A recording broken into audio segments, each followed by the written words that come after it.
नमस्कार मेरे प्यारे साथियों। आज के वीडियो में हम लोग पढ़ेंगे विशेषण के बारे में। ये काफ़ी महत्वपूर्ण टॉपिक है। इससे एक दो क्वेश्चन ज़रूर पूछ लिए जाते हैं पेपर में और वो हमारे छूट जाते हैं।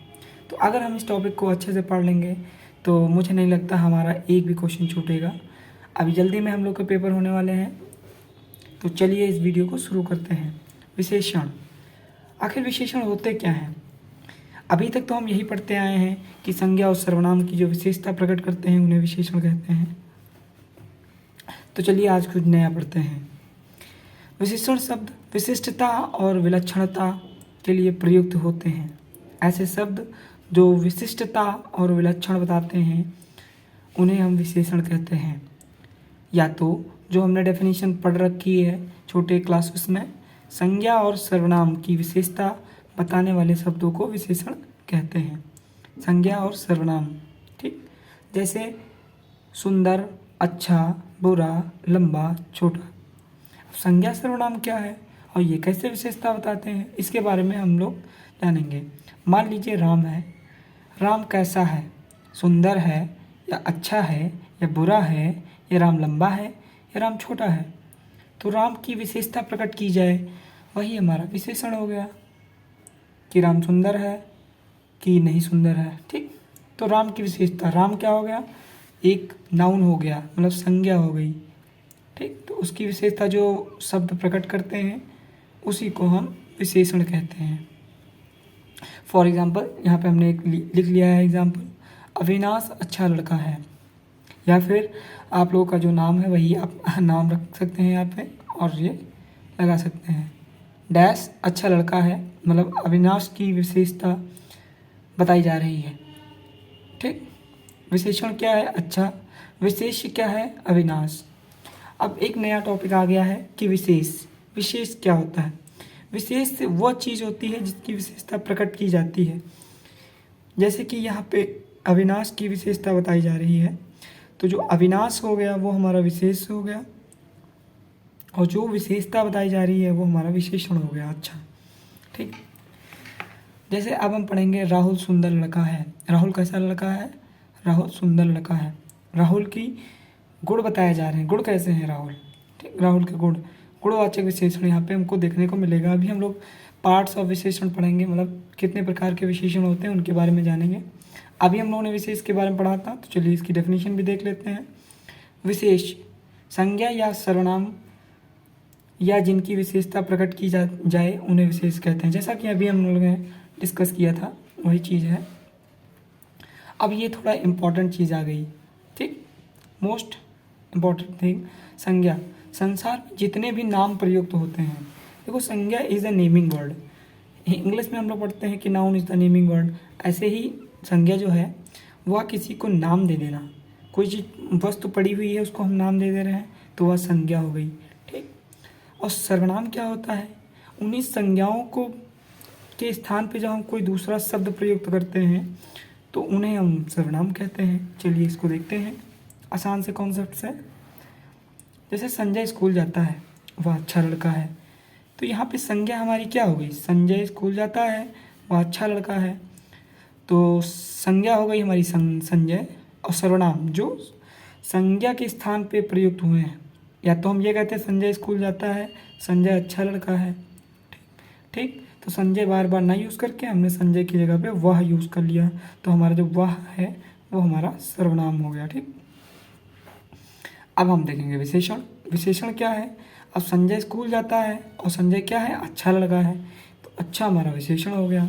अब विशेष जिसकी विशेषता प्रकट की जाती है, ठीक, तो या तो हम कह सकते हैं संजय की विशेषता यहाँ पर प्रकट की जा रही है या तो वह की प्रकट की जा रही है। ठीक, तो ये हो गया हमारा। अब प्राविशेषण क्या होता है? जैसे कि प्रा लगा हुआ विशेषण के भी आगे जो चीज़ प्रयुक्त होगी। विशेषण से पहले प्रयोग किए जाने वाले शब्दों को प्राविशेषण कहते हैं। विशेषण के पहले, ठीक, जैसे सुनिए, अमरीश बहुत सुंदर लड़का है। ठीक, जैसे आप सब लोगों में कोई ना कोई बहुत सुंदर होगा। ठीक, वैसे ही अमरीश नाम का जो व्यक्ति है, जो लड़का है, ठीक, वह सुंदर है, वह बहुत सुंदर है। सुंदर तो गुण हो गया, लेकिन बहुत सुंदर है। ठीक, तो यहाँ पे विशेषण क्या हो गया? विशेषण हमारा सुंदर हो गया, क्योंकि ये अमरीश जो संज्ञा है उसकी विशेषता प्रकट कर रहा है। ठीक, और विशेष मतलब जिसकी विशेषता प्रकट की जा रही है, तो अमरीश की विशेषता प्रकट की जा रही है। ठीक, और प्राविशेषण जो विशेषण के आगे लगते हैं उन्हें प्राविशेषण कहते हैं। बहुत हो गया। ठीक,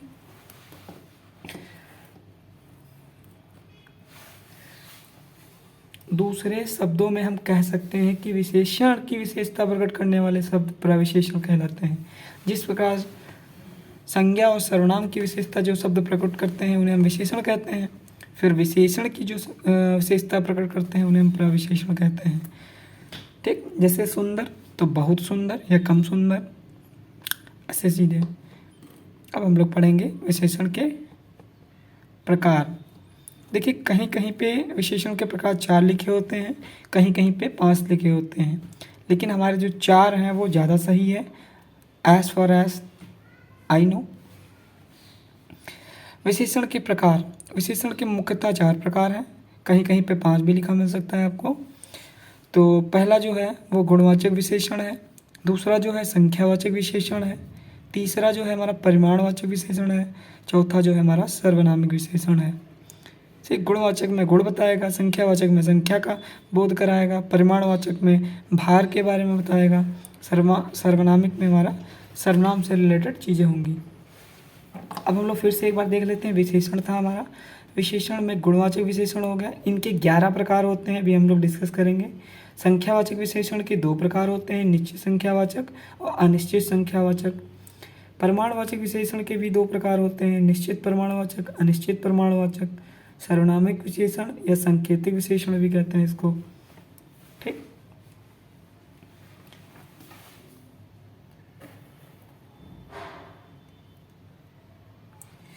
निश्चित संख्यावाचक का एक एग्जाम्पल हम लोग देख लेते हैं। सप्तऋषि, जैसे 7 ऋषि होते हैं, ये 5 प्रकार यहाँ पे बताए गए हैं। ठीक है,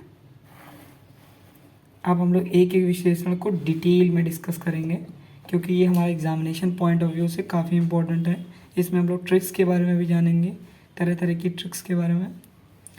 गुणवाचक विशेषण, अब ऐसे शब्द जो संज्ञा या सर्वनाम की गुणवाचक विशेषता को बतलाते हैं उन्हें गुणवाचक विशेषण कहते हैं। जो संज्ञा और सर्वनाम की विशेषता प्रकट करते हैं उन्हें विशेषण कहते हैं, लेकिन गुणवाचक विशेषता प्रकट करते हैं तो गुणवाचक विशेषण हो गए। ठीक, ये कुल 11 प्रकार के हुए हैं। ठीक, 11 प्रकार के गुणवाचक विशेषण हैं। अब हम पहला देख लेते हैं क्या है, गुण दोष संबंधी विशेषण। ठीक, गुण दोष, गुण कैसा है, अच्छा है, बुरा है, परिश्रमी है, सरल है, मेहनती है इत्यादि शब्द। झूठा, साचा, फॉर एग्जाम्पल राहुल मेहनती लड़का है। ठीक, गुणों के बारे में बताया जा रहा है, उसके दोषों के बारे में बताया जा रहा है, तो ये हमारा गुणवाचक विशेषण हो गया। फिर आकार संबंधी, आकार कैसा है उसका, बड़ा है, छोटा है, ऊंचा है, नीचा है, लंबा है आदि, तो ये हमारा आकार संबंधी गुणवाचक विशेषण हो गया। ऐसे ही हमारा रंग बोधक हो जाएगा गुणवाचक विशेषण, काला है, नीला है, पीला है, चमकीला है, लाल है या आदि। फॉर एग्जाम्पल एक हम एग्जाम्पल देख लेते हैं, यह चमकीला पत्थर है। ठीक, ये रंग बोधक हो गया। ऐसे ही हमारा स्वाद बोधक भी हो सकता है, जैसे स्वाद बोधक में स्वाद बोधक गुणवाचक विशेषण जैसे खट्टा है, मीठा है या नमकीन है या फिर इत्यादि या आदि। अब जो हमारा 5वां है वो स्पर्श बोधक गुणवाचक विशेषण है। स्पर्श मतलब टच हो रहा हो, तो टच होने से कैसा है वो, कठोर है, मुलायम है, चिकना है, गर्म है, ठंडा है, कोमल है, नरम है, तो ये हमारे स्पर्श बोधक गुणवाचक है। स्पर्श कैसा हो रहा है उसके बारे में बताता है।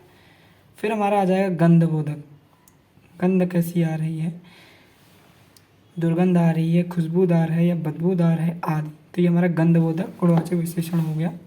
मतलब गुण तो बता ही रहा है, उसके साथ गंध बोधक भी है। दिशा बोधक गुणवाचक विशेषण दिशा के बारे में बताता है, उत्तरी, पश्चिमी, दक्षिणी आदि। ठीक, ऐसे ही हमारा दिशा के बाद दशा बोधक का गुणवाचक है विशेषण, नया है, पुराना है, स्वस्थ है या बीमार है। ठीक, वो दशा बता रहा है, अच्छा है, खराब है।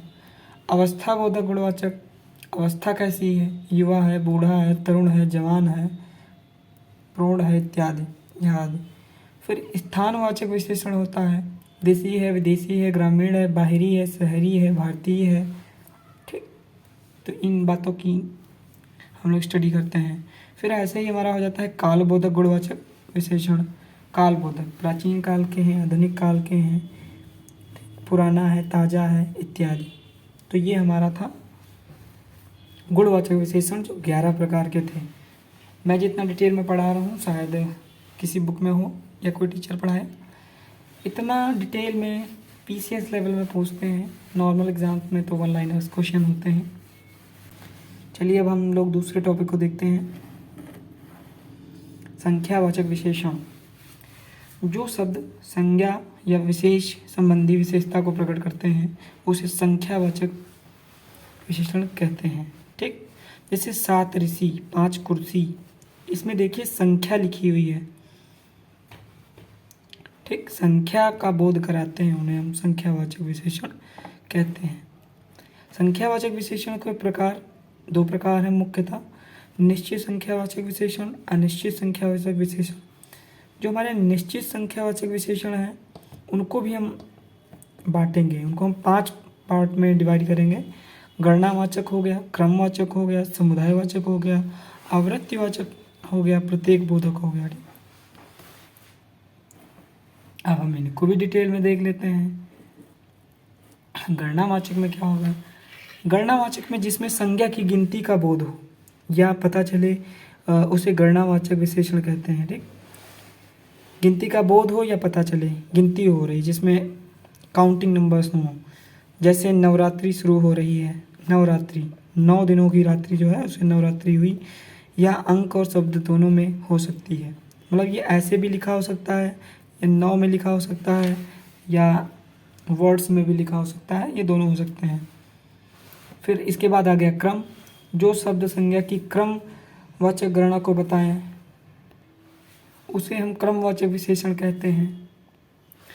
जैसे पहला, दूसरा, तीसरा, चौथा शब्द आए, क्रम बता रहे हैं, पहले पे हैं, दूसरे पे हैं, तीसरे पे हैं, 8वें पे हैं, कहाँ हैं। जैसे रीना सबसे पहले कक्षा में आई थी, सबसे पहले आई थी। ऐसे ही आवृत्तिवाचक है। इस विशेषण में एक वस्तु का दूसरी वस्तु से अधिक या कम का पता चलता है, कोई चीज़ कैसी है। जैसे रीना टीना से मोटी है, कंपैरिजन भी चल रहा है और एक की विशेषता प्रकट की जा रही है। जैसे 2 गुना, 3 गुना, 4 गुना। ठीक, तो ये हमारे आवृत्तिवाचक हैं। ऐसे ही हमारा होता है समुदायवाचक या समूहवाचक। जैसे कि टर्म ही दिया है समुदायवाचक या समूहवाचक, वहाँ पे कलेक्शन की बात होगी। जब भी समूहवाचक संख्या का बोध हो वहाँ समुदायवाचक विशेषण होगा। जैसे मीरा के 7 भाई हैं। ठीक, 7 जो लोग हैं वो मीरा के भाई हैं। समुदाय या ग्रुप की बात की जा रही है, तो ये समुदाय संख्यावाचक विशेषण हुआ। अब हम बात करेंगे प्रत्येक संख्यावाचक विशेषण की। जो अनेक वस्तुओं में प्रत्येक, हर एक, एक का बोध कराए, सिंगल डिजिट या सिंगल पर्सन का बोध कराए, उसे प्रत्येक बोधक संख्यावाचक विशेषण कहते हैं। जैसे हर एक विद्यार्थी को परीक्षा उत्तीर्ण करनी है, इंडिविजुअल की बात की जा रही है, सिंगल पर्सन की बात की जा रही है, एक अकेले व्यक्ति की बात की जा रही है कि हर एक विद्यार्थी को परीक्षा पास करनी है। ऐसे ही प्रत्येक व्यक्ति को पानी संरक्षण के प्रति अपना योगदान देना है। किसी एक व्यक्ति की बात नहीं की जा रही, हर एक व्यक्ति की बात की जा रही है। ठीक, तो अब हम पढ़ते हैं अनिश्चित संख्यावाचक विशेषण। अनिश्चित का मतलब होता है जहाँ कोई काम नहीं हो या पक्का, जहाँ पे डाउटफुल सिचुएशन हो। ठीक, जिन संख्यावाचक शब्दों से संज्ञा की निश्चित संख्या का पता ना चल पाए उन्हें अनिश्चित संख्यावाचक विशेषण कहते हैं। जैसे कुछ समय शहर में ही छूट गया। ठीक, कुछ खाने के लिए दो हमको। अब कितना देंगे अमाउंट ये तो डिसाइडेड नहीं है, कम होगा या ज़्यादा होगा। ठीक है, वहाँ कई लड़के खड़े हैं, कई मतलब काउंटिंग नहीं की गई है, निश्चित नहीं है कि कितने लड़के खड़े हैं। अब जो हमारा तीसरा क्लासिफिकेशन है उसमें हम पढ़ेंगे परिमाणवाचक विशेषण के बारे में। परिमाणवाचक भी दो पार्ट में डिवाइड किया जाता है, निश्चित परिमाणवाचक विशेषण, अनिश्चित परिमाणवाचक विशेषण। ठीक, तो जो शब्द संज्ञा या विशेष या सर्वनाम की माप तौल संबंधी विशेषता को बताते हैं उन्हें परिमाणवाचक विशेषण कहते हैं। उदाहरण स्वरूप अगर हम देखें तो जैसे 5 मीटर कपड़े से मेरी शर्ट सिल जाएगी, ये बात की जा रही है परिमाणवाचक की, माप तौल की बात की जा रही है, मापन की बात की जा रही है कि 5 मीटर कपड़े से उनकी शर्ट सिल जाएगी। अब हम देख लेते हैं इसके डिविजन्स के बारे में। एक तो हमारा हो गया निश्चित परिमाणवाचक विशेषण, जिसमें ये निश्चित रहेगा। इसमें संज्ञा और सर्वनाम के निश्चित परिमाण का पता चले। जैसे लोटे भर पानी लाओ, एक लोटा है, उतना ही पानी हमको लाना है, उससे ज़्यादा नहीं लाना है। ठीक, लोटे भर पानी लाओ। आधा किलो घी बाज़ार से लाओ, आधा किलो लेने जाओगे तो 750 ग्राम थोड़े लाओगे, आधा किलो लाओगे, मतलब 500 ग्राम्स। एक मन गेहूँ दो, ये निश्चित परिमाणवाचक विशेषण है। ऐसे ही हमारा अनिश्चित परिमाणवाचक विशेषण होंगे, इनकी गणना नहीं की जा पाएगी। आज बहुत चाय पी ली, अब उसको मापन कर पाएंगे आप? नहीं। कुछ टर्म्स हैं जैसे कि बहुत हुआ, पर्याप्त हुआ। ठीक, ये वर्ड याद रखिए, ये हमारे अनिश्चित परिमाणवाचक विशेषण में आते हैं। जैसे मेहमान के लिए पर्याप्त भोजन है, टंकी में बहुत पानी है। तो ये कुछ एग्जाम्पल हुए परिमाणवाचक के। अब हम पढ़ेंगे सर्वनामिक विशेषण के बारे में। जो शब्द, ध्यान से देखिए, जो शब्द संज्ञा की विशेषता प्रकट करें उन्हें हम सर्वनामिक विशेषण कहते हैं। संज्ञा के स्थान पर प्रयुक्त हुए वक्त संज्ञा के स्थान पर प्रयुक्त किए गए जो शब्द होते हैं उन्हें हम सर्वनाम कहते हैं। लेकिन अगर वो विशेषता प्रकट करने लगे संज्ञा की, तब उन्हें हम सर्वनामिक विशेषण कहेंगे। फॉर एग्जाम्पल, यह व्यक्ति चिंतित है। ठीक, यह व्यक्ति चिंतित है।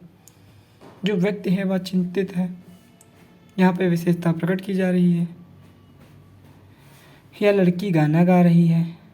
ठीक, लड़की संज्ञा है, यह जो है सर्वनामिक विशेषण है, मतलब यह पर्टिकुलर लड़की की बात की जा रही है, यह लड़की गाना गा रही है। एग्जाम्पल 2 देख लेते हैं। यह लड़का पढ़ रहा है, लड़का संज्ञा हो गया, यह जो है हमारा सर्वनामिक विशेषण हो गया। अगर हम डेफिनेशन के अनुसार जाएं तो संज्ञा की विशेषता बताने वाले शब्दों को हम विशेषण कहते हैं, और जो हमारा सर्वनाम बन के संज्ञा की विशेषता प्रकट करने लगे तो सर्वनाम के विशेषण कहते हैं। अब हम एग्जाम्पल देख लेते हैं। यह लड़का पढ़ रहा है, इसमें सर्वनाम है, सर्वनामिक विशेषण है, दोनों हैं या कोई नहीं। यह क्या है? हमारा सर्वनामिक विशेषण है, क्योंकि लड़के की विशेषता यह प्रकट कर रहा है, पार्टिकुलर की बात कर रहा है।